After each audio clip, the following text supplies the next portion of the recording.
नमस्कार। मैं डॉक्टर सपना बंसल आप सभी का स्वागत करती हूँ। अरुणिमा सिन्हा हिम्मत, जज्बा और ताकत के साथ में उन्होंने ये दिखा दिया कि जब इंसान अपने सपनों को अपनी आंखों के साथ अपने दिल में बसा लेता है तो एवरेस्ट जैसे पहाड़ भी छोटे हो जाते हैं।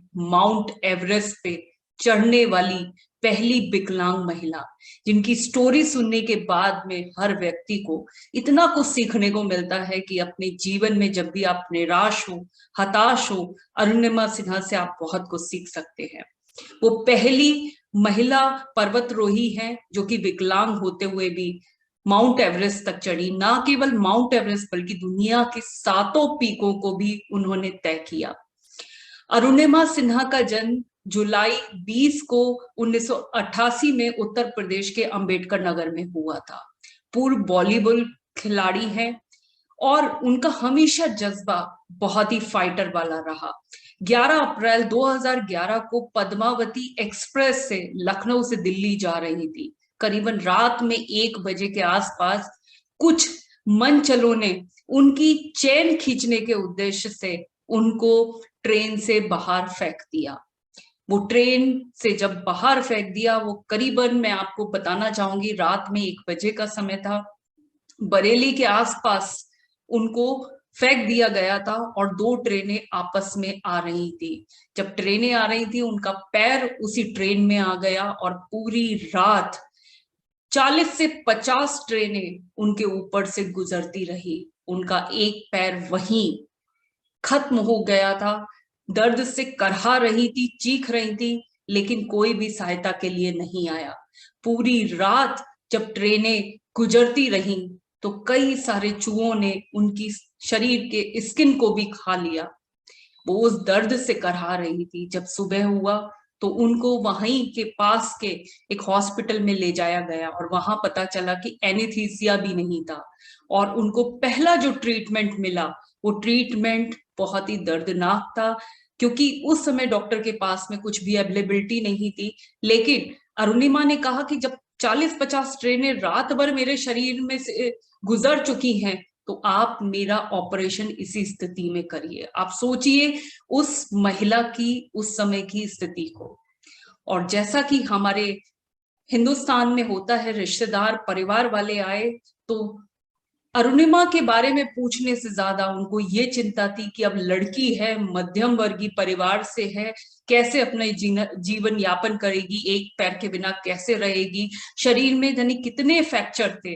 लेकिन उसके बाद में भी अरुणिमा सिन्हा बहुत बड़ी फाइटर थी। उन्होंने कहा कि ईश्वर, यदि 40-50 ट्रेन निकलने के बाद में भी तुमने मुझे जिंदा रखा है तो निश्चित रूप से तुम मुझसे कुछ बड़ा करवाना चाहते हो।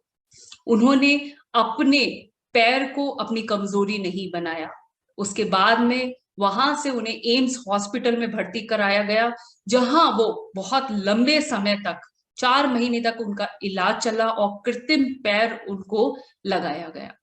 अरुणिमा सिन्हा वहां से जब डिस्चार्ज हुई तो लोग अपने घर जाते हैं, सोचते हैं कि आगे का जीवन यापन कैसे करेंगे।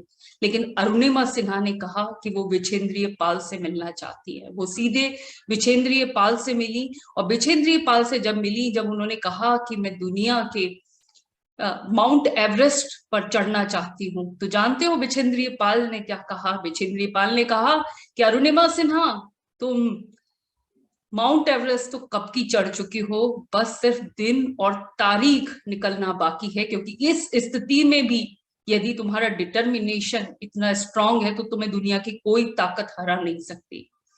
यू वॉन्ट बिलीव इट कि जहां लोग किसी भी यात्रा के लिए बहुत कम समय लेते थे, वहां अरुणिमा को एक पैर जो कृत्रिम था उसकी वजह से बहुत मेहनत करनी पड़ी, पर उनके जज्बे ने, उनकी हिम्मत ने उन्हें कभी हारने नहीं दिया। 21 मई 2013 को 10:55 पे उन्होंने माउंट एवरेस्ट पर तिरंगा फहराया। उसके बाद उनकी आंखें नम हो गई। बहुत कठिनाइयां उन्होंने बर्दाश्त करी, ना हार मानने का जज्बा उन्हें माउंट एवरेस्ट तक ले ही गया। और उन्होंने ना केवल माउंट एवरेस्ट, जो कि आप कह सकते हैं 29,028 फुट पर, इतना ऊंचा पहुंचकर उन्होंने जब तिरंगा फहलाया तो वहां उनके जज्बे को मैं नमन करती हूँ। विकलांग होने के बाद में उन्होंने ये बता दिया कि विकलांग इंसान दिमाग से होता है, शरीर से नहीं होता। यदि आप मन से ठान लें तो जीवन की हर ऊंचाइयां कम पड़ जाती हैं। ये एवरेस्ट चढ़ने के बाद में उन्होंने साबित कर दिया। और ना केवल एवरेस्ट पे चढ़ी बल्कि दुनिया के 7 पीकों को भी उन्होंने पार किया। अरुणिमा सिन्हा को 2015 में भारत सरकार से सबसे बड़े सम्मान पद्मश्री से नवाजा गया। 2016 में उन्हें Tenzing north national adventure award भी दिया गया, जिसका की बराबरी अर्जुन पुरस्कार के बराबर होती है।